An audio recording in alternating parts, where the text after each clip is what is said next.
বয়জৰ আলগাত বুৱাৰী নিৰুদ্দেশ মহিলাগৰাকী 2 সন্তানৰ মাতৃ স্বামী নায়াৰলগা আৰক্ষী চকীত এজাহাৰ দাখিল কৰিছে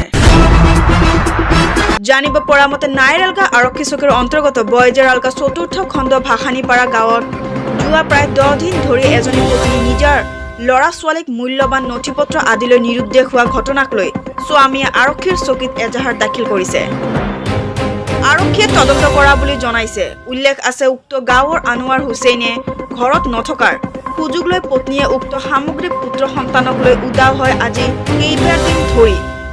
আনোৱাৰ বিভিন্ন ঠাইত অনুসন্ধান কৰিও সংসূত্ৰ উলিয়াব নোৱাৰি এজাহাৰ দাখিল কৰিছে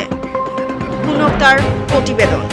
নাইৰালগাৰ পৰা হজৰত আলীৰ ৰিপৰ্ট টপ নিউজ অসম আপনার নামটা কি আছিল আনোয়ার হোসেন হ্যাঁ ঘর কত ঘর বাজারেলা বাজারটা থানা থানা নাইলগা না কি হয়েছে তোমার আমার বউটা টাকা পয়সা নিয়ে বউটোর নাম কি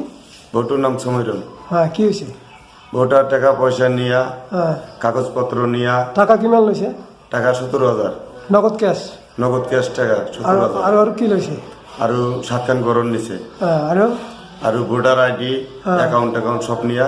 পলাইয়া গেছে গা কিমান দিন হয় আজকে 10 দিন হয় 10 দিন হয় আমি বিশ্রায় আছি কোনো জায়গায় সন্তান পাইলাম না কোনো জায়গায় খোঁজ খবর পাইলাম না হ্যাঁ পিছত আমি সরকারের আস্থায় আইনে জানাইছি সরকারের এতিয়া কি কব আপনি এতিয়া এখন আমার ভৌর স্ত্রীরা লাগে যেখানে থাক এটা সরকারক কি কব যে আপনি